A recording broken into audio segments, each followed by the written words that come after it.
mais uma vez, expressar a minha alegria de estar com os irmãos mais uma vez, para a gente dar continuidade a esse trabalho que tem como objetivo melhor preparação dos nossos obreiros para o serviço, o serviço do reino. Se na vida secular nós precisamos nos adquirir melhor conhecimento para desempenhar um trabalho com propriedade, seja qual é a instância da vida, seja na vida profissional, ou seja na escola, na vida estudantil, durante a formação cognitiva, a gente busca as preparações para melhor viver no ambiente que nós estamos inseridos. Se na sociedade, se na igreja, em qualquer dimensão, em qualquer instância da vida, é necessário que estejamos preparados, ou melhor preparados para melhor desempenhar também as atividades e melhor acomodação dentro do grupo social, ou a localização ou a posição que nós ocupamos dentro desse grupo social. Se no trabalho, aqueles que chegam na empresa certamente buscam melhor preparação, almejando mudar de função e, melhorando a função, mudando também a remuneração conveniente ao trabalho que se desempenha dentro desta empresa. Mas quando nós falamos do reino de Deus, do trabalho do reino, é diferente, Nós não trabalhamos, nós não desempenhamos funções aqui esperando reconhecimento aqui na terra.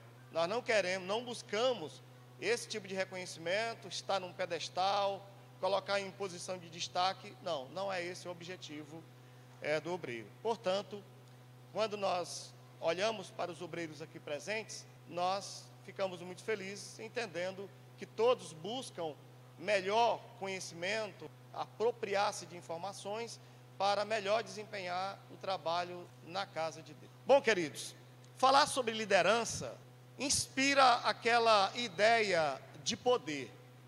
Mas aqui eu quero deixar bem evidente para os irmãos que liderança, do ponto de vista espiritual, do ponto de vista bíblico, não tem a mesma conotação de poder.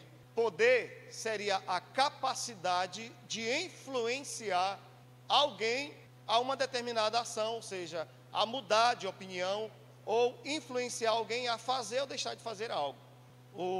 Para Max Weber, o exercício do poder pode ser dado em mais de uma instância. Por exemplo, o poder legítimo é exercido por alguém, mesmo que na sociedade alguém exerça uma posição que lhe pareça mais influente do que outra. Por exemplo, um juiz de direito dirigindo um carro e estaciona o veículo em uma faixa de pedestre. O agente de trânsito vai lá e multa. Então, esse poder, essa ideia de poder, de influenciar, é que não pode ser confundida aqui com a liderança do qual nós iremos falar nesta noite. Ou seja, poder aqui não é a mesma coisa de liderança. A liderança não inspira a ideia de poder. Ou seja, mesmo, muito embora liderar tenha uma conotação de influenciar, mas o exercício do poder, alguém pode exercer o poder coercitivo, e isso não é influenciar do ponto de vista bíblico. A capacidade de coagir alguém, como alguém que comete um crime contra o direito de alguém, ele é coagido pela lei a cumprir ou a reparar os danos causados. Falou de alguém, falou que não deveria falar, mesmo sendo livre, conforme a Constituição Federal, é punido pelo crime do falar demais, por ferir o direito de alguém. Então, quem que coage o cumprimento desse dever? A lei. Então, alguém mesmo não querendo, ele vai cumprir com aquilo que está instituído na lei. Quando nós falamos de liderança, e mais do ponto de vista da liderança espiritual, nós queremos falar para os irmãos que não foge-se dessa conotação de poder, Mas liderar é o esforço, tá? Seria o esforço de exercer conscientemente. Não é a coação, através da coação, mas é o esforço de exercer, ou seja, conscientemente uma influência sobre alguém.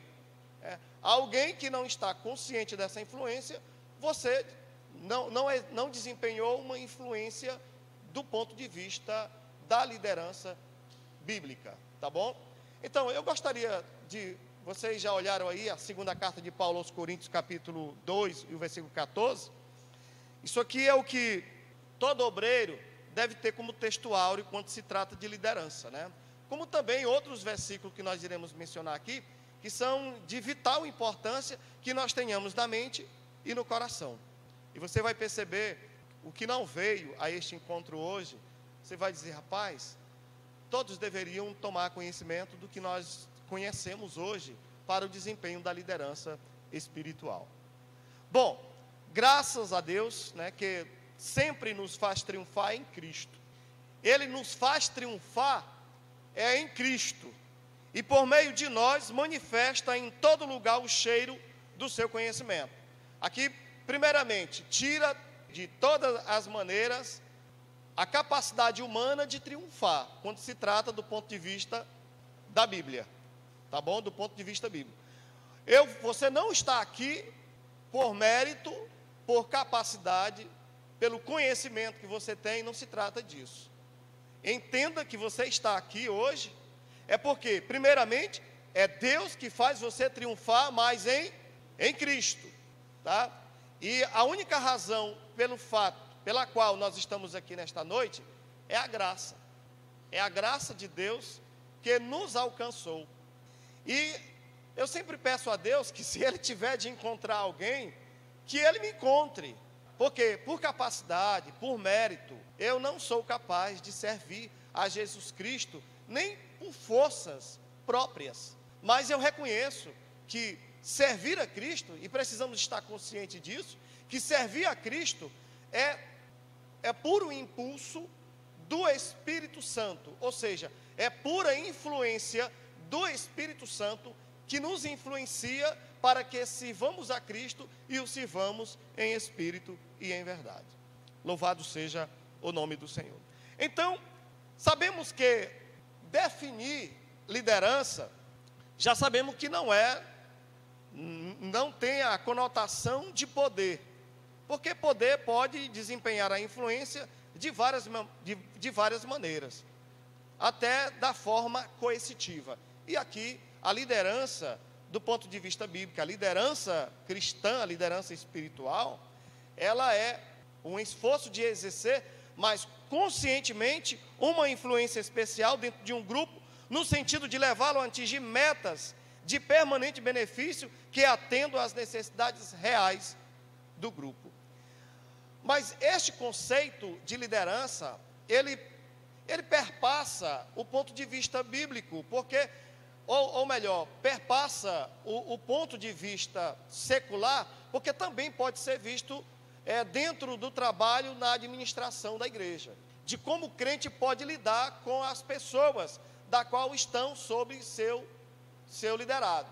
Então, nas empresas, também desempenham um papel importante de liderança e usam esse mesmo benefício, essa mesma influência que nós estamos falando dentro desta definição, para administrar ou para lidar com os seus liderados dentro lá do grupo, que alguém que tem um papel de líder desempenha em um determinado grupo de liderados, tá? Então, liderança também não é um processo estático, ela é constante, ela é um processo dinâmico, ou seja, é um processo dinâmico no qual usamos capacidades que Deus, Ele dá ao crente, que dá a uma determinada pessoa, para influenciar outra pessoa em direção a um propósito de Deus, tá? Está aí também na definição, é a disciplina de deliberadamente exercer influência dentro de um grupo para levá-lo a alvos de benefício permanente que satisfaz a necessidade do grupo. Professor, então, pela definição de liderança, eu devo entender que o Senhor está dizendo para nós que o líder, a última pessoa que ele está pensando é nele mesmo, perfeitamente. Porque nós iremos aprender hoje que, do ponto de vista bíblico, o líder, ele tem ele é diferente do líder do ponto de vista secular. O líder, dentro de algumas instituições, ele lidera um determinado grupo de pessoas e todas aquelas pessoas trabalham em função do objetivo, porém ele está como centro. Ele está no centro. Todos trabalham desempenhando suas funções, porém, no final de tudo, sempre promove alguém que está no centro, que é o seu líder. Mas na igreja é diferente. Todos trabalham em busca de um mesmo objetivo, onde o centro não é o líder. O líder aqui é aquele que mais serve. E Jesus, ele nos ensinou desta maneira, que se alguém quiser ser grande, quem quiser ser o maior, que seja o menor. E nós iremos ver aqui a definição de liderança, daquela liderança que geralmente nós conhecemos lá fora, sendo vista aqui de ponta cabeça. A seta aqui aponta numa direção diferente, porque o líder aqui, na verdade, ele é o menor, é aquele que serve, e não aquele que é servido. Foi assim que Jesus nos ensinou nos evangelhos. Quem quiser ser o maior, então que seja o menor. O que quer dizer quando Cristo vai, no momento em que ele lava os pés dos discípulos, mostrando que ele é mais servo ainda. O servo do Senhor mostrando como nós devemos servir no santo ministério. Ou seja, nas funções das quais nós recebemos, a qual foi nos confiada para desempenhar um papel importante na igreja. Não por competência, não porque somos melhor, não é por cor, por raça, por padrão financeiro, por influência, de forma alguma. Mas quem nos elegeu? Deus nos elegeu para tal obra, e é por isso que nós estamos convictos dessa eleição, nós estamos convictos desta chamada. Então, uma vez cônscio disso, nós louvamos a Deus, porque a sua graça nos alcançou. Louvado seja o nome do Senhor. Então, o líder, já que nós olhamos aqui a palavra em destaque, por várias vezes apresentada, que é a disciplina de deliberadamente exercer influência. Então, eu posso dizer que o líder é aquele que exerce influência. Mas, ou seja, aquele que se esforça para influenciar de forma consciente alguém, para tornar-se adébito, ou seja, favorável a um determinado objetivo, onde todos trabalharão em função de um objetivo maior, que quando se trata da obra de Deus, é a glorificação do nome de Jesus Cristo e o cumprimento do ide imperativo, da qual esta igreja está incumbida para continuar a evangelização, conforme Jesus, ele outorgou à igreja antes, ou seja, antes da sua ascensão. Então, o líder é aquele que exerce influência sobre outra pessoa, ao ponto delas seguirem as ideias e também a direção dada por aquele que lidera. Entretanto, é importante lembrar que esse líder, ele precisa ter o poder de influenciar. Para influenciar, o líder precisa ser uma referência, não é? Ele precisa ser uma referência. Eu conversava com um jovem, algum momento atrás, um dia subsequente, eu não me lembro o mês, e eu dizia para ele o seguinte: olha, o que naquele grupo que ele liderava, eu falava para ele: olha, o que o grupo precisa é de uma referência. O que é uma referência? É aquele que pode ser observado, e ao observar os liderados, ao observar esse sujeito, aquele que está posto como líder, ele encontre perfil para que alguém possa segui-lo, que ele acredite naquela pessoa a ponto de seguir. Alguém que está na condição de liderança e é alguém desacreditada, quem que vai seguir alguém em quem não se acredita? Ele precisa ser alguém que tenha essa condição de influenciar. E como é que ele vai fazer isso? se ele tiver as qualidades, as características de alguém que possa ser seguido.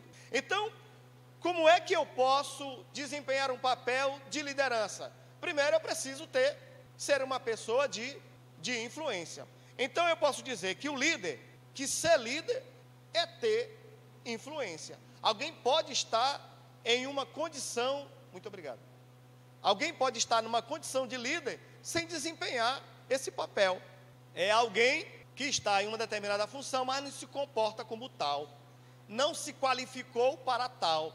Aí você me fala assim, professor, o senhor acabou de me dizer que o líder, que nós estamos aqui, não é por capacidade, não é por mérito, não é por formação. Então, por que o senhor está mencionando que um líder, alguém estando na condição de líder, pode não desempenhar esse papel, quando na verdade ele não se apropria dessas características e qualidades de um líder? Olha, porque alguém, para liderar, ele precisa entender todas as prerrogativas que sobrecaem sobre os seus ombros na condição de líder.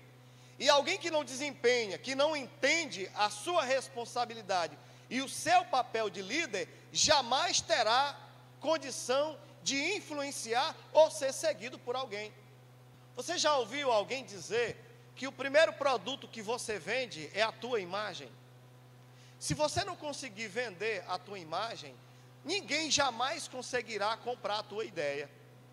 Então eu preciso buscar qualidades. De que maneira? A qualidade de um líder espiritual se busca através da oração e das lágrimas. Este curso que nós estamos fazendo aqui, não entenda que você vai passar por essa formação, por esses estudos. Isso aqui não é capaz de capacitar você para a liderança, não. Porque na liderança não se faz um líder dessa maneira, não. Não se forja um líder de forma alguma. Muito embora muitas habilidades, qualificações adquiridas, elas podem ser usadas no desempenho desse papel da liderança, no papel em que Deus confiou a você, e que você deve entender, que nós precisamos entender, que precisamos desempenhar com a melhor propriedade, com o maior esforço, com todo o nosso empenho, com todo o nosso afinco e com toda a nossa alma. Então, ser líder é ter influência, é você falar para o seu grupo e eles entenderem, vamos segui-lo, porque está correto, o homem é de Deus.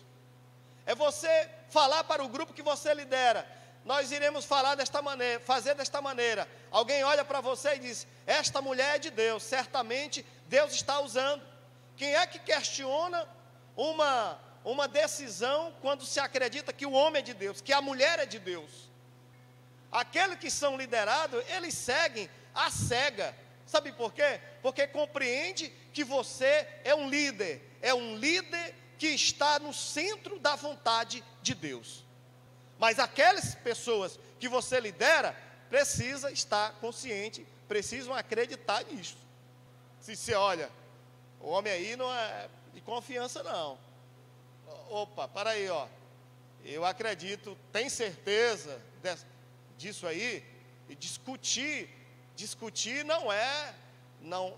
Quando você discute uma tomada de decisão, não quer dizer que você não tenha consciência, que você não esteja esclarecido da necessidade do caminho a ser percorrido. Precisamos entender que os nossos liderados precisam acreditar na capacidade e na sua qualificação e na sua escolha para liderar. Amém? Então, querido, já falamos aqui da definição de liderança, mas essa definição de liderança, ela pode ser aplicada tanto no ponto de vista bíblico, ou seja, espiritual, como do ponto de vista secular. Porém, quando se trata da liderança espiritual, do ponto de vista bíblico mesmo, eu quero dizer para você que, quando nós falamos de liderança espiritual, nós falamos de um processo em que Deus trabalha na vida, primeiramente no interior do líder. E aí, depois desse líder moldado, a mente, o coração, os valores. E aqui não vale especulação doutrinária. Pelo contrário, somente depois que esse homem, que esse líder, ele é moldado, é que Deus começa a usá-lo trabalhando através dele, tá? Trabalhando através dele para poder influenciar outras pessoas. Por isso é que a sua condição hoje, como obreiro, como dirigente de uma congregação, como líder de um departamento, foi algo minuciosamente escolhido depois de uma experiência do obreiro que vos escolheu, o vosso pastor, depois de momento de oração, de pedir a orientação de Deus, para que fosse feito da maneira correta, para não colocar um sujeito no lugar errado. Por isso, irmão, é que você deve se colocar dentro do centro da vontade do nosso Deus, entendendo que essas propriedades em que você precisa estar moldado, a palavra de Deus, que é que molda, que é que transforma, ela precisa estar sempre em constante dinâmica, ou seja, em uma dinâmica constante no nosso coração. Todos os dias precisamos buscar um melhoramento espiritual. Como eu preciso melhorar espiritualmente? Me aproximando mais de Deus. Eu preciso estar cada dia mais íntimo. A minha condição precisa estar mais próxima do Todo-Poderoso. Eu preciso estar cada dia mais cheio da graça, mais cheio do Espírito Santo, para que eu tenha coração transformado, mente transformada e os valores da Bíblia sempre ativo na minha mente e no coração, para que eu possa desempenhar esse papel com a propriedade que a obra de Deus precisa. Então, liderar é um processo que Deus trabalha no líder para depois trabalhar através dele. Não é chegou e colocou alguém sem nenhuma preparação. Eu estou falando de preparação de leitura, não estou falando de preparação, diploma na parede, não, estou falando da preparação espiritual, que é, primeiramente, ser crente, se converter mesmo, né? Deixar de ser incrédulo. Ainda bem que aqui não tem nenhum aqui que não seja crente, e não há ninguém que seja incrédulo. Então, precisamos, primeiramente, ser crente, convertido mesmo, não é simplesmente ter passado por uma decisão e jamais estar convertido. Estar convertido, não ser incrédulo. Não precisamos descer tudo de garganta adentro, né? Porque a Bíblia também nos manda julgar o Espírito para saber se ele é de Deus. Mas também não podemos ser neófito, conforme Paulo orienta a Timóteo. Não precisamos ser neófito, para também não sair aí metendo os pés contra as mãos e fazendo um monte de bobagem na posição de liderança. Então, precisamos ter o coração moldado, a mente moldada, o coração transformado, os valores também, para poder desempenhar a liderança com a propriedade necessária. Falar de liderança, primeiramente já sabendo, Deus trabalha primeiro no líder, e depois dele ser transformado, moldado, é que Deus passa a trabalhar através dele, tá bom? Então, a liderança frequentemente é vista como um produto de dotação naturais. Meu pai dizia que um espinho, quando tem de furar, ele já nasce com a ponta, né? Quando se fala do ponto de vista secular, pode até ser verdade. Agora, em se tratando do ministério, é diferente. Aqui ninguém nasceu pronto para liderar. Eu já ouvi alguém falar, dizer, ninguém faz de ninguém líder. As pessoas já precisam nascer com essa prerrogativa. Pode isso acontecer lá no mundo secular. No ministério, Deus mesmo é que faz a escolha. Não é o homem que deve escolher, quem vai liderar. Não. Do ponto de vista, não no ministério. No reino de Deus, quem escolhe é Deus. É Ele que escolhe todas as pessoas que Ele chama e vocaciona para o santo ministério. Quando há intervenção humana, não é Deus que escolhe. E na Bíblia tem um exemplo, né? Alguém chegou para Jesus, nós iremos até falar sobre isso, e alguém chega para Jesus e fala o seguinte: Senhor, eu queria que tu reservasse um lugar aí para meus filhos, um à tua direita e outro à tua esquerda. E Jesus reprovou imediatamente a tomada de decisão da mãe, super protetora, né? E uma atitude puramente egoísta, em que colocava os outros numa situação menos favorecida do que os 2 filhos que ela tinha, que eram apóstolos de Jesus. Então, não há, quando Deus não permite a intervenção humana para escolher aqueles que Ele chama para o ministério. Então, quando se trata da liderança espiritual, a liderança é frequentemente vista como produto de dotação naturais e traços de personalidade tais como capacidade intelectual, força de vontade e entusiasmo. Isso lá fora, né? Aqui, primeiramente, Deus chama, depois dota ele de todas essas habilidades. Não vai existir em determinadas funções, é claro, alguém que não está habilitado para desempenhar uma determinada função, do qual exige um conhecimento dentro de algumas determinadas áreas. Por exemplo, eu sempre gosto de mencionar a escola dominical, por exemplo. Se colocarmos alguém para liderar a escola bíblica dominical, que não tenha alguém que não foi alfabetizado, é possível? É possível. Agora, ela vai progredir com a propriedade que deveria progredir se colocar alguém preparado, alfabetizado, alguém que tenha formação? É evidente que Deus, em toda a sua sabedoria, claro, quando chamou Moisés, por exemplo, Ele não chamou alguém despreparado, não. Ele chamou alguém que tinha formação, que conhecia o Egito, conhecia Faraó, conhecia as leis do Egito, também conhecia a história do povo de Israel. Ele chamou alguém que tinha qualificações seculares. Porém, para levar Moisés a cuidar do povo de Deus, aí Deus chama Moisés a uma nova experiência. É isso que Deus faz. Chama alguém lá preparado, estudou, fez a faculdade, uma determinada faculdade, mas ele vem para a igreja e Deus leva ele a uma outra experiência. Aí depois de moldá-lo, aí Deus passa a usá-lo e ele se apropria dessas habilidades adquiridas para também servir na casa de Deus. Mas as coisas não podem ser colocadas de forma desordenada, não. Embora tenha o conhecimento secular, primeiramente precisa se submeter a uma experiência pessoal com Cristo.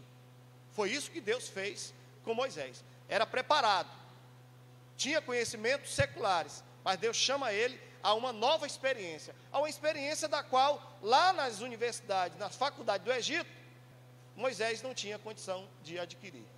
Tá bom? A mesma forma, nós temos aí muitos outros obreiros, por exemplo, o apóstolo Paulo, que foi formado na escola de Gamaliel, era um homem fariseu, extremamente conhecedor e defensor da lei, mas Deus chama ele a uma outra experiência, para poder, só então, levá-lo a pregar para os gentios, a torná-lo apóstolo de Cristo.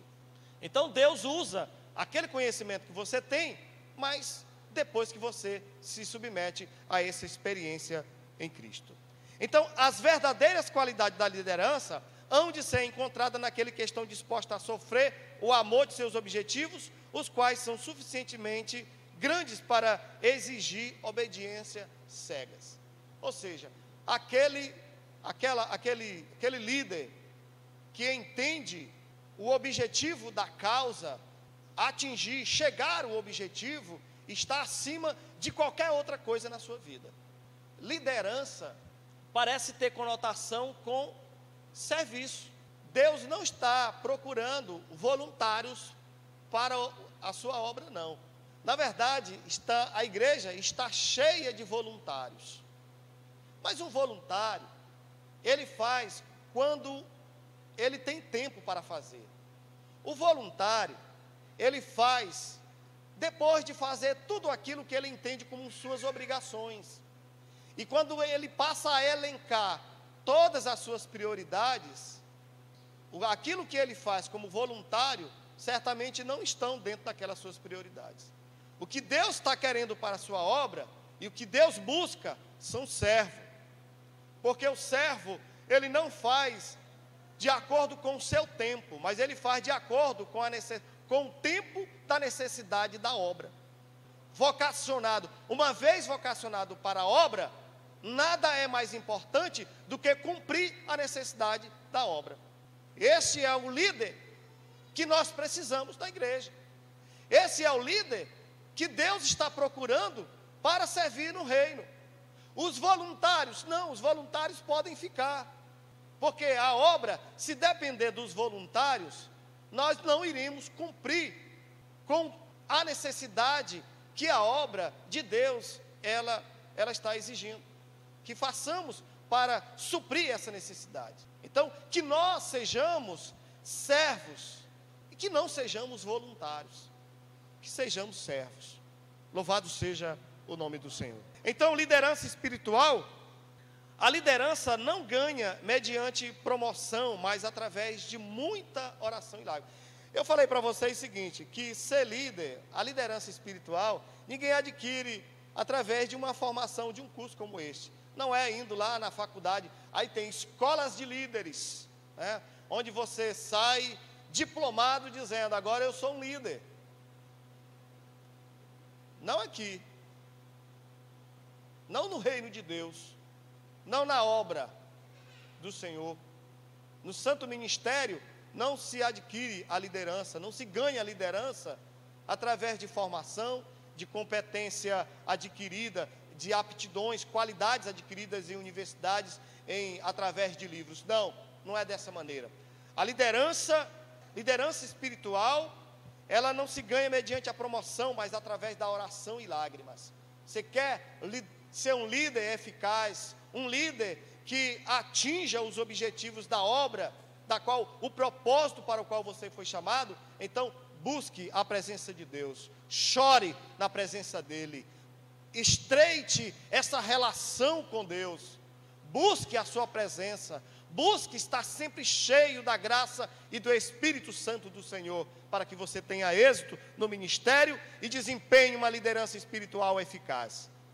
A liderança é obtida primeiramente através da confissão de pecados, pela sondagem cuidadosa do coração, pela humildade diante de Deus, pela alta entrega, pela tomada audaciosa, dedicada, incondicional, sem reclamação, sem largar a cruz, e pela contemplação incessante, eterna de Jesus crucificado. Ei, professor, eu tinha uma definição muito diferente de liderança espiritual. Eu imaginava que liderança espiritual era eu comandar os outros, mas tudo indica que parece que eu preciso ter mais domínio de mim mesmo. A liderança espiritual aqui, nós falamos o seguinte, é o esforço de influenciar conscientemente. O liderado vai olhar para o líder e vai perceber a presença de Deus na sua vida. O liderado, seu liderado, vai olhar para você e vai encontrar alguém que tem uma estreita relação com Deus e vai acreditar, eu acredito nesse obreiro, nesse servo de Deus, e vai segui-lo certamente, e você vai chegar aos objetivos, atingir todos os objetivos estabelecidos para a obra. Mas o líder espiritual, ele entende que precisa estar, como Davi disse, Senhor, sonda o meu coração, vê se há em mim algum caminho mau. E você faz um momento de introspecção e olha para dentro de você e veja. Só é possível fazer isso meditando na palavra. Quando você ler a palavra de Deus e aplica à sua vida. Aí você olha para dentro de si, sonda o coração de forma cuidadosa, tomada de decisão audaciosa, né? Porque na verdade você está decidido mas é uma decisão incondicional. Porque alguém entende o seguinte: liderar, estar na obra, é ser percebido. Parmênides, o filósofo antigo, dizia o seguinte: ser é ser percebido. Aí nós vamos desconstruir. A Bíblia desconstrói aqui. Porque o líder, de certo modo, é aquele que influencia, mas ele não é o objetivo da liderança. O objetivo da liderança não é ele o centro. O objetivo da liderança é Deus, é a obra de Deus. O objetivo é a glorificação do nome de Jesus Cristo. Por quê? Porque nós, se algum mérito é alcançado em Cristo. Esse mérito é alcançado em Cristo. Agora, professor, então, a liderança, ela requer um preço, não é? O senhor está dizendo aí que tem um preço, pelo visto há um preço a se pagar pela liderança. Porque se você não é alvo, se você não é o objetivo, se você não é o centro, então, se liderar é servir, então a liderança espiritual parece ter um preço árduo a pagar. E é verdade. Todo líder espiritual paga um preço alto. Então, só terão sucesso, a liderança espiritual, ela só é exercida com eficaz se aquele líder, ele estiver disposto a pagar um alto preço pela liderança. Então, olha, a liderança, ela não é ganhada mediante a procura de grandes coisas ou méritos. A liderança, ela não se encontra, o sujeito, o líder, ele não vai ganhar mediante a procura de grandes coisas para si mesmo. Não há um estandarte para colocar aquele que lidera. Mas, como Paulo, ele fala em Filipenses, capítulo 1, versículo 21, nós temos aqui o preço da liderança. Paulo, mediante considerar daquilo que é ganho para ele e aquilo que é lucro, ele fala o seguinte: porque para mim o viver é Cristo, mas o morrer é lucro. E aí Paulo também, em outra feita, ele fala: porque a vida que eu vivo, não vivo eu, mas Cristo vive em mim. Não, agora não é você mais. E a sua vida? Não, a sua vida, ela é Cristo. Tudo que você for fazer agora é para a glorificação do nome de Cristo. Se aquilo que você for fazer e você perceber que o nome de Jesus não será glorificado, então decida não fazer. É melhor não fazer. É que eis o preço a ser pago, né, da liderança, sem qualquer hesitação, por todo aquele que não deseja ser apenas um líder nominal, mas um verdadeiro líder espiritual de homens, líder cujo poder é reconhecido na terra, é reconhecido no céu e também é reconhecido até no inferno. É esse líder que Deus está querendo na sua obra, um líder que esteja disposto a pagar o preço da liderança espiritual.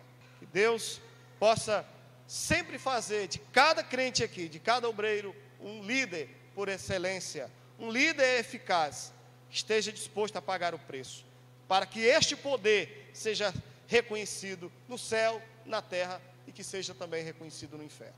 Tá bom? Eu coloquei aqui para vocês o seguinte: o que é mais importante no líder?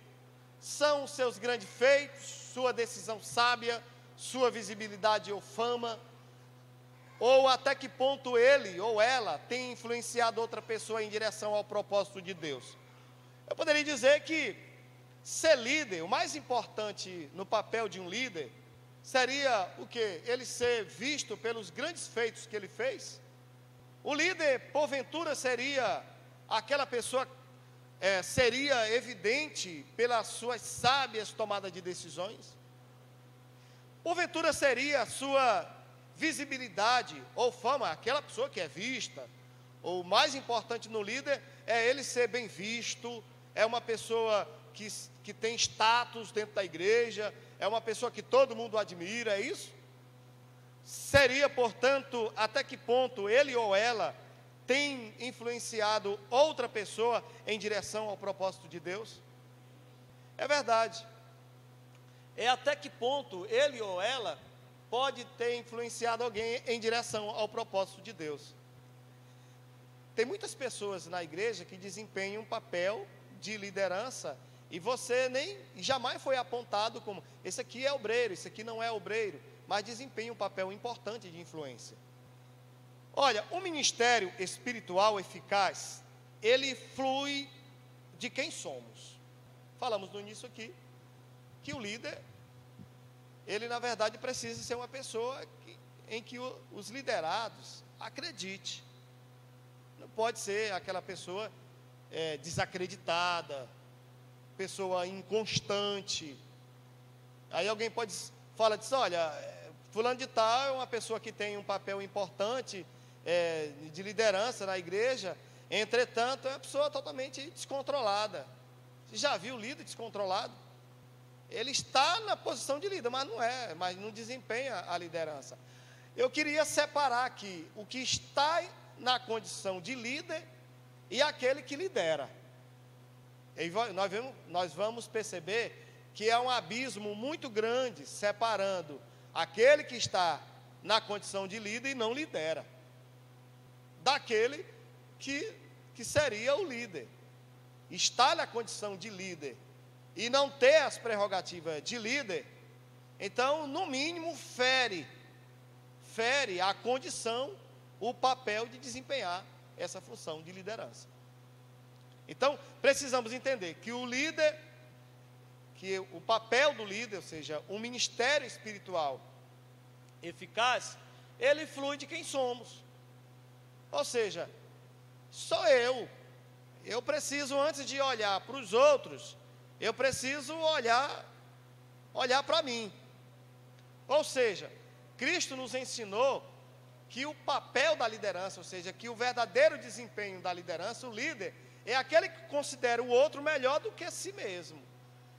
Tem muita gente bom demais, melhor do que todo mundo, mas o líder é eficaz, o líder, aquele que flui, que o papel que flui de si mesmo, ele diz o seguinte, que todos os outros que ele lidera é mais importante do que ele.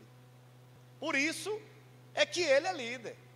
É por considerar. E quando ele considera que todos são mais importantes do que ele, então ele vai servir todos, porque ele considera todos mais importantes, todos melhores, todos mais eficientes e mais eficazes do que ele mesmo.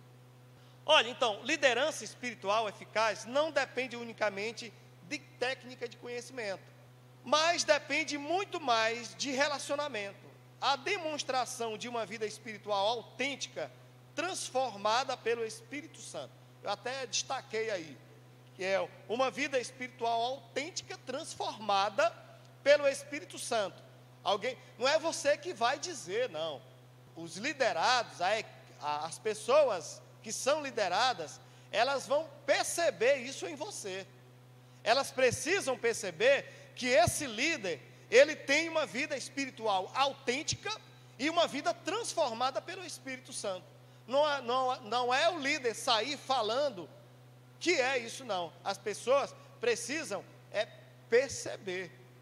Aí entra a filosofia lá de Parmênides, né?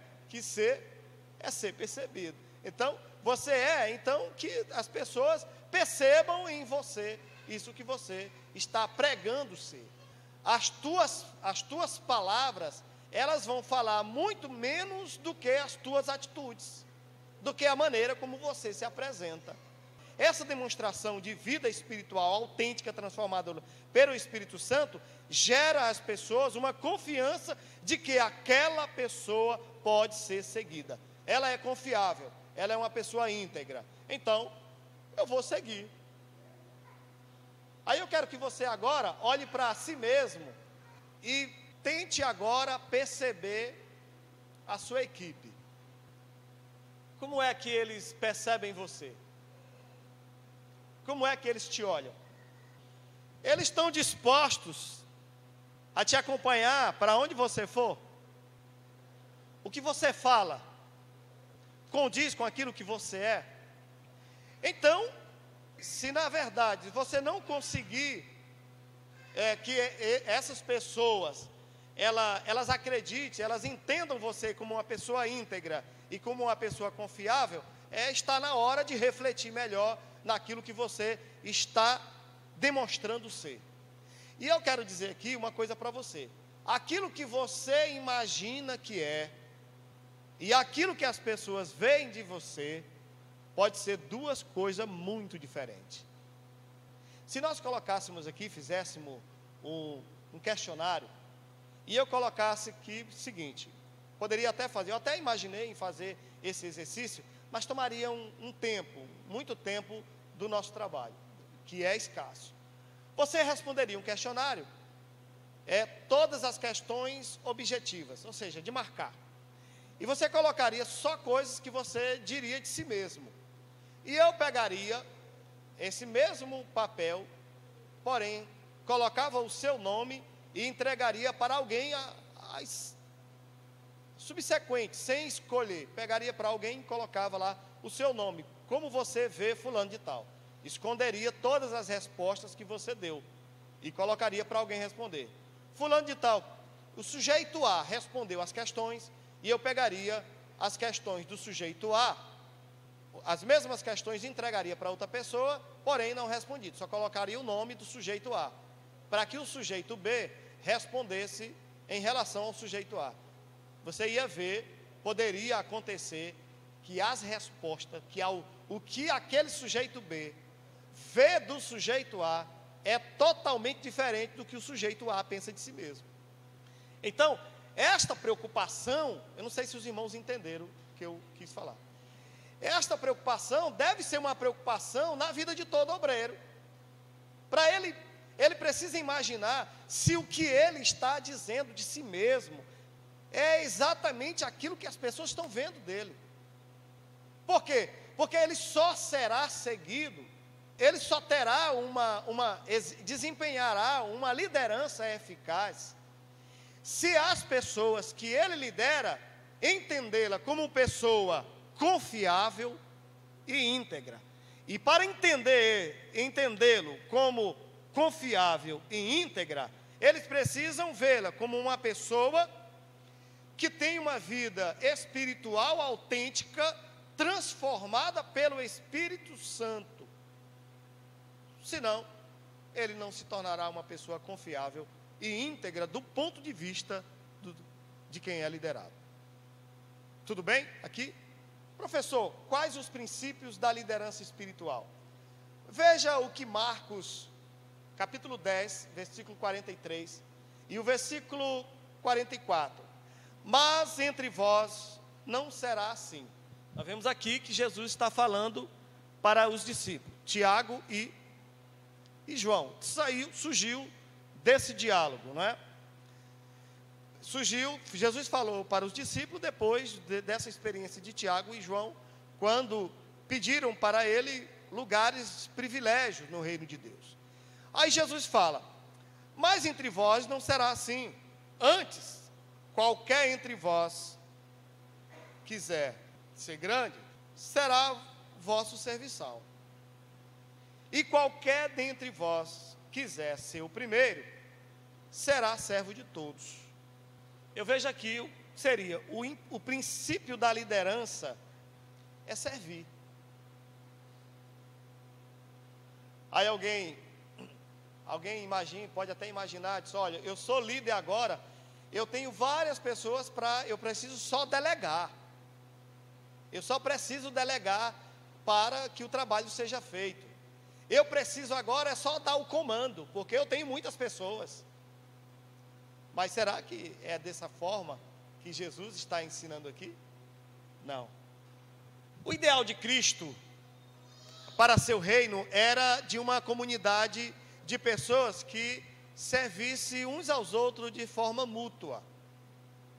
E na igreja nós precisamos entender desta maneira, que serviço mútuos, ou seja, pessoas servindo uns aos outros.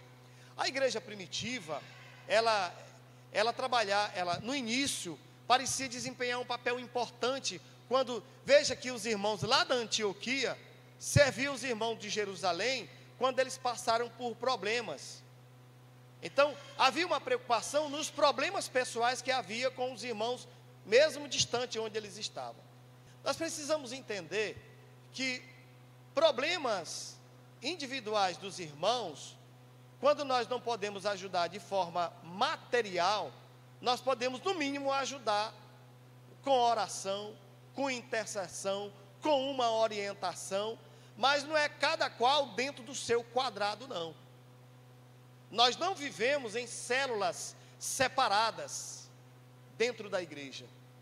Pelo contrário, nós somos o corpo de Cristo. E o corpo só está bem quando todos os membros estão bem. Não podemos dizer que um membro é mais ou menos importante do que outro. E o ideal de Cristo aqui era formar, ou seja, o ideal de Cristo para o seu reino era de uma comunidade, que é a comunidade, os crentes, ele fosse de pessoas servindo-se mutuamente, ou seja, um servindo os outros. Aí Paulo advoga esta ideia, essa mesma ideia, lá em Gálatas capítulo 5, versículo 13, sede antes servos um dos outros, pelo amor, não querendo nada em troca. Muito embora a Bíblia diga assim, lança o teu pão sobre as águas, porque depois de muito tempo o colherás. Mas nós vemos aqui, muito embora a Bíblia diga dessa forma, mas nós vemos aqui o Jesus falando dentro de uma outra conotação, ou seja, que nós precisamos servir pelo amor, né? Quem faz por amor não quer nada em troca, apenas se comove com o sentimento, com a necessidade do outro. Então, nosso serviço de amor deve ser estendido ao necessitado, só da igreja? Não, principalmente aos domésticos da fé, ou seja, aos da família da fé. Mas este sentimento deve se estender até mesmo àqueles que não são crentes. Tudo bem? Então, primeiro, há um contraste entre as ideias mundanas de liderança e a ideia de Cristo. Nós vemos, sabeis lá o seguinte, Jesus fala para os discípulos que os governadores tinham poder sobre eles, sobre os discípulos, sobre Cristo, mas esse poder, o próprio Jesus deixou claro, que toda a autoridade ela é concedida por Deus. Quando ele falou, no momento que ele estava preso, ele falou para Pilatos, nenhuma autoridade tu teria sobre mim, se de Deus tu não tivesse recebido, né? Então é por isso que a Bíblia diz que toda autoridade é constituída por Deus. Alguém imagina, que é o seguinte, não, foi Deus que colocou fulano, não está dizendo, essa autoridade não é aquela autoridade ali, não. A Bíblia está dizendo, que a autoridade exercida sobre alguém só é permitida porque Deus primeiramente permite que aconteça. Então, foi isso que Jesus disse para Pilatos, se Deus não tivesse concedido a autoridade de ti sobre mim, tu não teria nenhuma autoridade. Jesus estava, ele ali como homem, Pilatos tinha autoridade sobre ele, mas na condição de Deus, Pilatos não tinha nenhuma autoridade sobre Cristo, né? E como não tem, nenhuma autoridade é exercida sem que primeiro Deus permita. Então Jesus fala o seguinte, olha, consideramos governadores dos povos, têm sobre si seu domínio, e sobre ele maiorais exercem autoridades, mas entre vós não é assim? Não é assim, pelo contrário, quem quiser tornar-se grande entre vós, seja esse o que vos sirva, e quem quiser ser o primeiro entre vós, que seja servo de todos. Aí Jesus apresenta aqui pelo menos 2 princípios de liderança e importância permanente, tá? Está aí no próximo slide. Qual é o primeiro? É que há uma soberania na liderança espiritual. Qual é? Está lá em Marcos capítulo 10, versículo 40, dizendo o seguinte, Jesus enfatizou a diferença fundamental do princípio aí da liderança. Qual é? Entre vocês não é assim. No mundo, a liderança funciona de forma diferente, ou seja, o líder é aquele que é maior, é aquele que é mais preparado, o líder é aquele que está no centro. Aqui, não. O líder é aquele que serve, o líder é aquele que é o menor. Se alguém quiser ser o maior, então que ele sirva a todos. Então, professor, liderar é servir? Perfeitamente. Liderar aqui é servir. Então, queridos, seja servo. Quer liderar com eficácia? Então, sirva a todos aqueles da qual está sobre a sua liderança. Então, nenhum curso teológico, eu falei aqui, é capaz de preparar você para sair daqui, ou seja, uma escola de líder que prepara o sujeito para estar pronto para a liderança. Não. João capítulo 15, versículo 16 diz: não foste vós que me escolheste a mim, pelo contrário, eu vos escolhi a vós, outros, e vos designei para que verdes e deis frutos, para que vardes e deis frutos. Não é a preparação, eu fui lá, agora estou pronto, vou ali para a igreja, porque agora estou pronto para liderar. Não, tem gente que tem muita competência, tem todas as prerrogativas, que a olho nu, ou seja, no ponto de vista humano, seria a melhor pessoa designada. Porém, Deus não olha dessa maneira. Quando Samuel chegou na casa de Jessé, viu os meninos bonitos, todo mundo robusto, grande, homens de guerra preparados, todos os aparatos, sabiam usar os aparatos que eram utilizados na guerra. Porém, Deus escolheu o que era menos provável, escolheu um garoto que ainda não tinha experiência de guerra, porém, foi a escolha de Deus que prevaleceu. Então, Deus é que tem preferência, é Ele quem escolhe quem Ele quer colocar como líder. Então, poder dizer com certeza, eu estou aqui não porque um homem me elegeu, ou seja, um homem me selecionou, ou porque um grupo me elegeu, mas pela nomeação soberana de Deus. Isto é glorioso, tá? E eu acredito nisso, tá? Acredito que aquele que vos escolheu sob a orientação do Espírito Santo de Deus, porque esta obra é de Deus, e Deus não permite a interferência humana nas suas escolhas. Então, segundo, é que há um sofrimento envolvido na liderança espiritual. Nós vimos que a mãe de João e Tiago, eu volto a repetir, super protetora, e com aquele pedido egoísta, e que os filhos ocupassem lugar de destaque no céu, um à direita de Cristo e o outro à sua esquerda, quando na verdade colocaria eles na condição favorável em relação aos outros apóstolos. Porém, Jesus reprovou de imediato e fala, e Jesus vai lá no versículo 38 e fala o seguinte: podeis vós beber o cálice que eu bebo, ou beber o batismo do qual eu sou batizado. Para que Jesus pudesse cumprir aqui a maravilhosa missão que lhe fora confiada, ele precisava de homens e mulheres, é claro, qualificados, de olhos abertos, dispostos a segui-lo até a morte. E Jesus aqui, ele foi muito claro. Ele disse: olha, não é fácil não. Vocês estão dispostos a sofrer? Jesus abriu os olhos aqui dos discípulos e diz o seguinte: olha, é possível.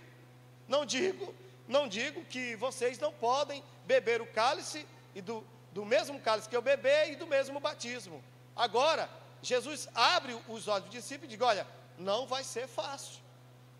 E nós vemos aqui que depois João e Tiago pagaram um alto preço. Eles responderam de imediato: sim, Senhor, nós estamos dispostos a beber esse cálice e também do mesmo batismo. E o que foi que aconteceu? Tiago perdeu a cabeça e João terminou em um centro de concentração. Aí, irmãos, você vai dizer para mim assim: professor, então quer dizer que existe um preço a ser pago na liderança? Sim. Primeiramente, não há mérito para você. Segundo, ninguém fica rico na liderança, na liderança espiritual, não do ponto de vista bíblico, tá? Não busque reconhecimento, não busque mérito para si mesmo. Então, Jesus deixou claro aqui, na liderança, ela advém pela primazia do serviço. Ou seja, quem quiser liderar eficazmente, precisa servir, e servir com propriedade. Tá? Servir com propriedade. Jesus, ao declarar que não tinha em mente meros atos de serviço, porquanto estes podem ser desempenhados por motivos dedutivos. Cristo tinha em mente um espírito de servitude, como quando ele declarou: pois no meio de vós eu sou como o que serve, conforme lá em Lucas capítulo 22 e versículo 27. O exemplo a ser seguido aqui de liderança é o exemplo de Cristo. Por quê, professor? Porque ele mostra na prática como é que um verdadeiro líder espiritual deve se portar. Então, seguindo os passos de Cristo, Jesus venceu gloriosamente os princípios da sua vida e que devem contribuir como o padrão a ser seguido, o padrão que nós devemos seguir para a liderança. Primeiro, dependência. Lá em Isaías capítulo 42, versículo 1, nós vemos a palavra profética a respeito de Cristo: eis aqui meu servo, em quem tenho prazer. Então, é uma declaração cheia de significados messiânicos. E, ao cumprir esta vocação profética, Jesus voluntariamente, fique bem claro aqui, a palavra está até em aspas, ele se escravizou, assumindo a forma de servo. Paulo diz que ele esvaziou-se. Tá? Então, ele deixou-se escravizar, tornou-se servo. Ele tornou-se servo por vontade própria, para nos dar essa lição de liderança. Tá? Então, primeiramente, dependência. Segundo, aprovação. Tá? O meu escolhido, ainda em Isaías capítulo 42, versículo 1, a Bíblia diz: o meu escolhido em quem a minha alma se compraz.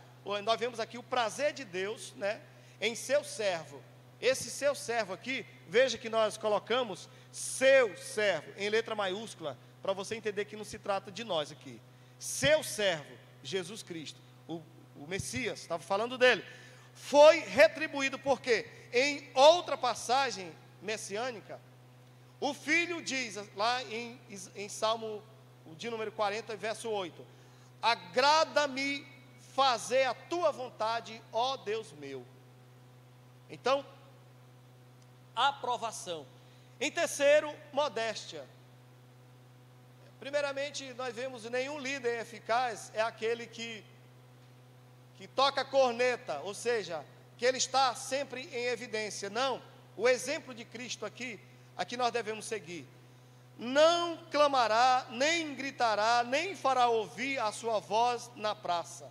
Isaías 42 e versículo 2. O ministério do servo do Senhor não seria gritante, retumbante, mas seria modesto. Então, o diabo até tentou.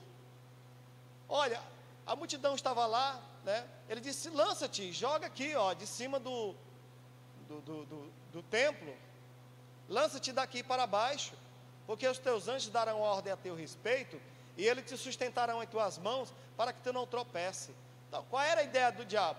Era Jesus pular dali e não acontecer nada, e todo mundo vê que ele era poderoso, e passar a ver Jesus como um grande homem, como um homem de destaque.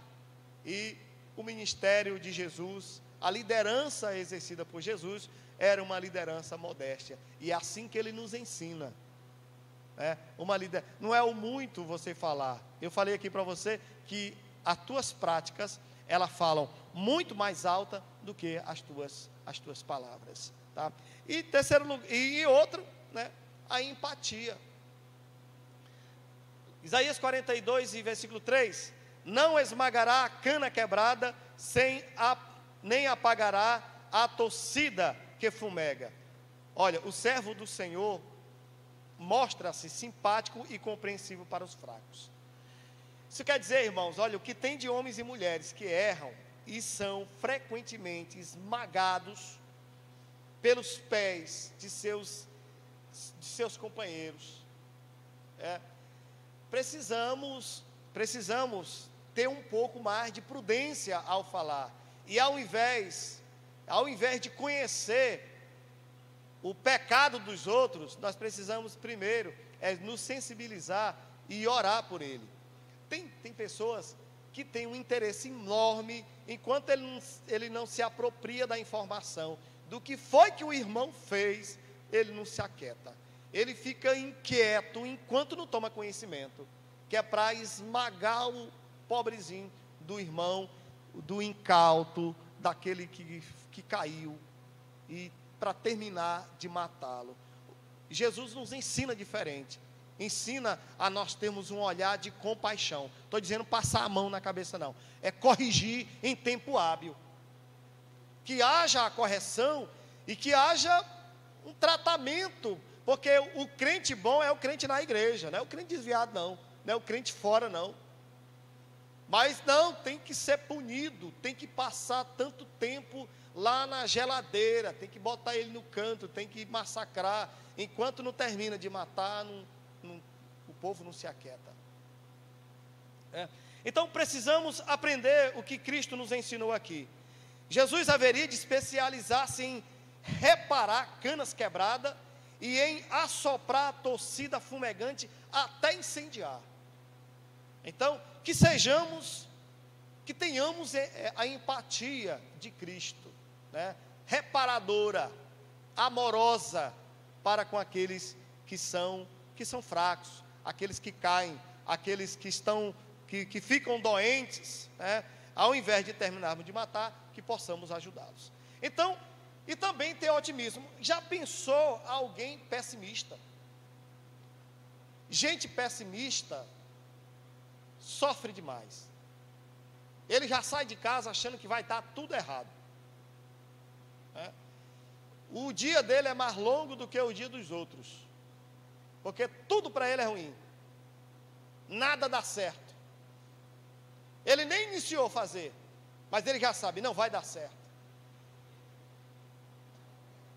Aí Cristo nos ensina a ser otimistas, né? Era uma qualidade de Cristo. Isaías capítulo 42, versículo 4: não desanimará, nem se quebrará, até que ponha a terra. Aí na sua versão está dizendo o juízo. Eu coloquei aqui o direito, para você entender melhor, né? O servo do Senhor, Jesus, jamais ficaria desencorajado. Se Jesus fosse desencorajado, imaginou? No momento da oração, no momento de angústia, ele olhou para todo mundo, estava todo mundo dormindo. Aí imaginou o líder se propõe a uma determinada tarefa, e quando ele se vê, está sozinho, não tem ninguém com ele. E aí ele disse, não. Eu conheço um irmão que trabalhava na igreja, e aí ele chegou para o pastor e disse, pastor, eu não quero mais essa função. Aí o pastor, mas foi que houve? Ele disse, os irmãos não me querem. Se os irmãos me quisessem, eles estavam comparecendo no trabalho. Então veja o pessimismo desse obreiro, né? Então Jesus nos ensina diferente, tá? Se Jesus tivesse desencorajado no momento que ele olha para os discípulos e olha, ele diz, pronto, ninguém está comigo. Jesus vai lá, vocês não podem velar comigo em nenhum momento, né? O que é que Jesus faz? Volta para orar, ele volta a fazer o que ele estava fazendo, mas não perde, Jesus em todo momento foi otimista, tá? Esperança e otimismo são qualidades essenciais do servo do Senhor, para enfrentar as batalhas contra os poderes das trevas, em defesa das almas. Tem um grupo grande, você vai, naquele dia não vai ninguém, você continua indo, sabendo o quê? A obra vai ser feita, o propósito vai se cumprir. Por quê? Porque você é otimista, porque você está cheio de esperança, sabendo que aquele que é o dono da obra, esse não vai te largar nunca. Você pode ter convicção disso, tá bom? Então o servo do Senhor será otimista até que seu objetivo seja totalmente atingido. Ele não desanima. Então, e acima de tudo, já imaginou todas essas características se não tivesse unção? Tem que ter unção.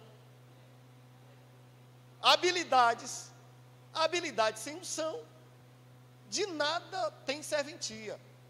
E aí Isaías 42, ainda no versículo 1, diz assim, pus sobre ele o meu Espírito. O Espírito de Deus ele está à disposição de todos os servos do Senhor. Tá bom?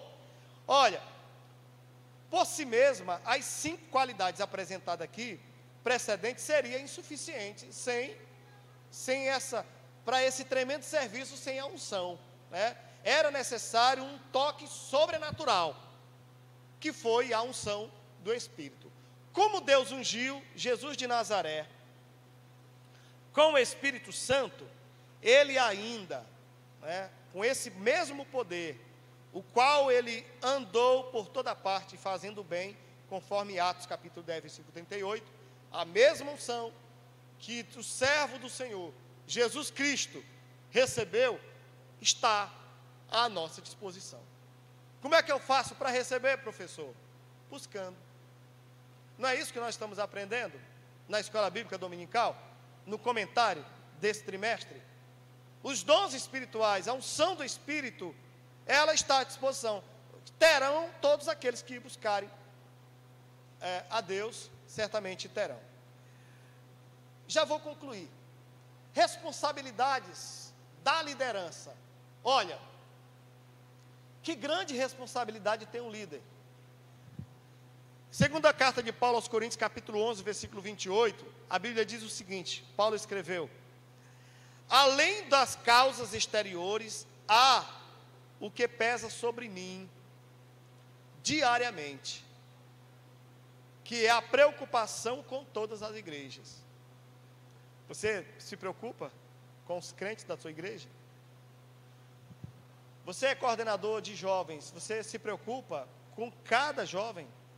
Jesus, numa parábola, ele diz o seguinte, que o pastor deixou 99 ovelhas seguras e foi atrás de uma que havia se perdido. Ou você imagina que quantidade para Deus não é importante? Deus se preocupa com qualidade, mas Ele também é preocupado com a quantidade, porque o propósito dele é que nenhuma alma se perca.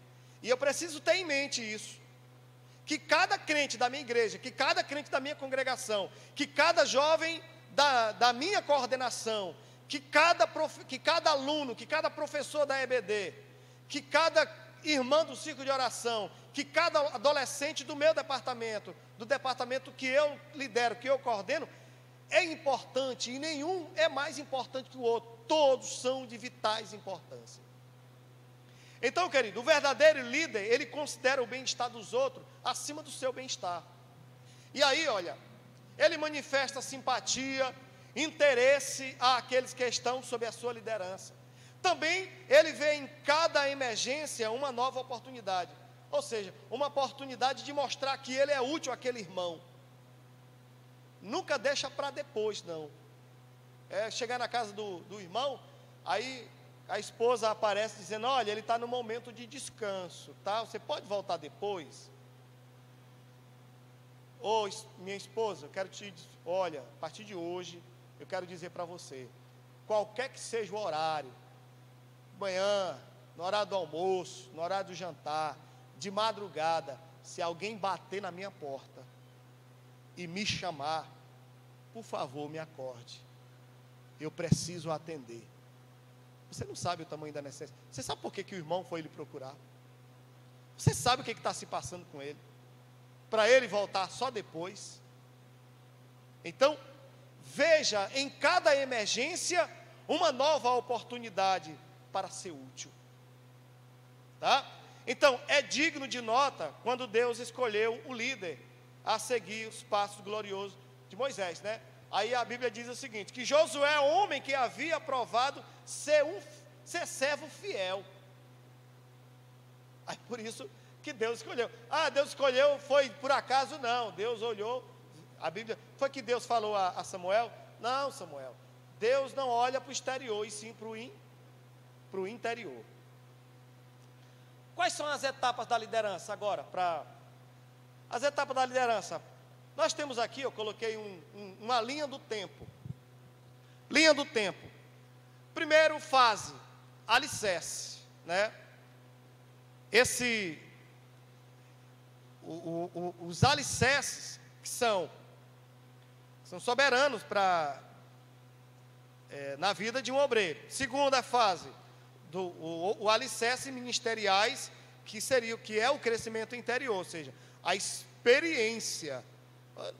Por isso que Paulo adverte para Timóteo que o obreiro ele não seja neófito, ele seja homem experimentado, ele seja preparado, tá bom? Também a terceira fase, amadurecimento. Aí, nessa fase do amadurecimento, tem a iniciação, treinamento, aprendizagem, relacionamento e discernimento. Quarta fase, também amadurecimento da vida dele. A maioria dos obreiros chega até a quarta fase, nunca chega na quinta fase, que é convergência. Eu coloquei a definição de cada uma delas, e nos slides que os irmãos vão levar para casa, certamente vai ficar fácil até para cristalizar, ter um relacionamento melhor com essas definições. O primeiro alicerce são soberanos. Deus coloca pessoas em situações que durante a vida dele podem ser importantes na preparação da vida ministerial. É algo que aconteceu, foi terrível na tua vida, mas vai servir para a tua experiência ministerial, e certamente você pode usar em favor para ajudar, para orientar e para auxiliar alguém. Quem já passou talvez alguém aqui tenha passado por um momento terrível, uma experiência terrível na vida. E agora, empiricamente, esse foi um conhecimento empírico, que você não desejou aprender dessa maneira. Você desejaria ter aprendido ouvindo de outra pessoa, mas Deus permitiu que acontecesse com você. E agora, essa experiência que você teve, ruim, foi má, mas Deus pode usar essa tua experiência agora para ajudar alguém. É um soldado que voltou da guerra, voltou marcado da batalha, mas é uma marca que ele vai utilizar para ajudar outra pessoa. Então, esses são alicerces que são importantes, são soberanos. Tem delas que você nem escolhe, não dependeu da tua decisão, da tua escolha. Outras você decidiu, escolheu passar, e depois você disse, olha, não houve nada de glorioso nisso, mas você aprendeu, e essa tua experiência Deus pode usar para orientar alguém. Tem? Veja o que Paulo escreveu aos Romanos capítulo 8, 28. Sabemos que todas as coisas, elas cooperam para o bem daqueles que amam a Deus, daqueles que são chamados segundo o seu propósito. Segundo alicerce, ministeriais, crescimento interior, né? Olha, essa etapa, o líder, ele inicia a formação e começa a receber tarefas ministeriais. Essa é uma preparação. Quantos de nós aqui não passamos por essas experiências, né? Na igreja, recebemos oportunidades para servir em diferentes ministérios, diferentes níveis de responsabilidade, mas foram importantes. Com permissão do pastor Hernandes, citar o seu nome.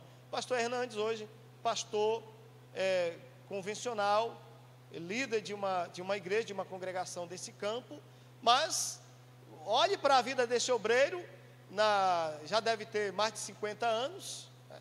Entretanto, quando ele faz um retrospecto da vida, da experiência na igreja, ele vai te dizer assim, não, irmão, foi um caminho longo até chegar aqui.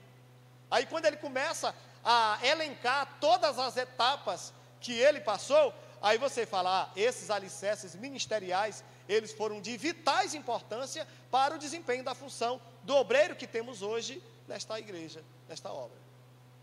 Então, é importante, são indícios dos dons que Deus coloca na vida do obreiro, toda essa preparação dada ao longo da sua vida ministerial. Ou seja, esses alicerces, essas experiências que são dadas ao obreiro durante toda a sua trajetória na igreja. Bom, o amadurecimento ministerial é também muito, muito importante, tá? E ele se distingue aqui em 4 subetapas. Primeiro, iniciação, que é o líder começa a se focar mais no ministério, ele se sente chamado para se dedicar mais ao trabalho do reino, e os talentos, os dons espirituais, tá, que eles lhe foram dados por Deus através do seu Espírito, passam a ser identificados e também desenvolvidos na igreja. Treinamento é importante. O que nós estamos fazendo aqui, treinamento é importante. O líder recebe treinamento formal e informal, então, em assuntos como liderança, para aprimorar, para melhorar o seu desempenho de liderança na igreja. É como também, não isso, o que eu quero dizer, que é essa experiência, ou seja, essa liderança, eu não estou falando do chamado, mas da capacidade, ou seja, o juízo, aguçar o juízo para tomar decisões e para discernimento, tá? Ou seja, nós não estamos formando aqui líder, alguém formou agora, está pronto para ser líder, não. O treinamento, ele é importante para aguçar o juízo do obreiro, para melhor desempenho das suas funções. Deu para entender isso aí, né? Então, também a aprendizagem no relacionamento. O líder aprende como manter o relacionamento sadio e aperfeiçoa seus talentos na área das relações públicas, tá? Como tratar as autoridades, como se identificar, como se relacionar, como se colocar, qual o seu papel, qual é a sua posição, qual é o seu lugar na sociedade, até desempenhar o seu papel como cidadão. E na igreja, principalmente, né? Imaginou o líder que não sabe qual é o seu papel como líder e nem reconhece uma hierarquia da igreja. Então, se ele não reconhece a hierarquia da igreja, os seus liderados jamais também reconhecerão essa hierarquia e essa liderança, tá? Então, aqui eu quero descartar qualquer possibilidade do irmão imaginar que é melhor do que o outro, que prega melhor do que o outro, que sabe mais do que o outro, que lidera melhor do que o outro. Não, sempre se coloque numa condição inferior ao seu irmão. Ele é melhor, ele é mais crente, ele sabe mais, eu preciso servi-lo mais. Então, quando você age dessa maneira, os seus liderados aprendem muito com o seu papel de líder. Então, um líder que é servo do pastor, que ele reconhece o pastor como líder maior, respeita a sua posição, ama o seu pastor e honra o seu pastor, todos os liderados tenderão a amar, a honrar, a respeitar o seu pastor. Não é verdade? Agora, se eu, na condição de líder, for lá, na hora que eu me reúno no grupo, antes de começar qualquer coisa, eu encontro defeito na liderança do outro líder ou do meu pastor. Que tipo de líder eu estou me tornando? Que liderados eu estou formando e amanhã estarão na igreja como rebeldes também. Tá bom? Então, nosso relacionamento deve ser um relacionamento amoroso, harmonioso. E também discernimento. O líder desenvolve sua capacidade espiritual de discernimento, percebendo e desconfiando a presença do pecado, de atitudes perigosas, das atividades do maligno e também a necessidade de mudanças e etc. E a quarta fase é o amadurecimento da vida. Geralmente as pessoas chegam até aqui, né? Amadurecem, o líder identifica seus dons espirituais e servem, né, na igreja através dos dons do qual Deus o usa para servir na obra. E aqui há uma mudança pessoal e um crescimento de competência da maior eficácia da liderança. Mas nunca chega à convergência, que seria o quê? A maneira de ser um líder e sua autoridade espiritual formam a base do ministério maduro e poderoso. Nessa fase aqui, o cargo, ou seja, a posição, ela está em sintonia com os dons que ele recebe. Ou seja, temperamento, a sua experiência. Aí eu sei que você já ouviu muito obreiro, e você olha, esse obreiro, ele não tem variação. Esse homem é de Deus. Você não consegue ver falha na vida, na administração, na liderança desse homem. Aí você fica perplexo, imagina como é possível alguém dessa maneira. O que foi que houve? A convergência, foi isso que houve.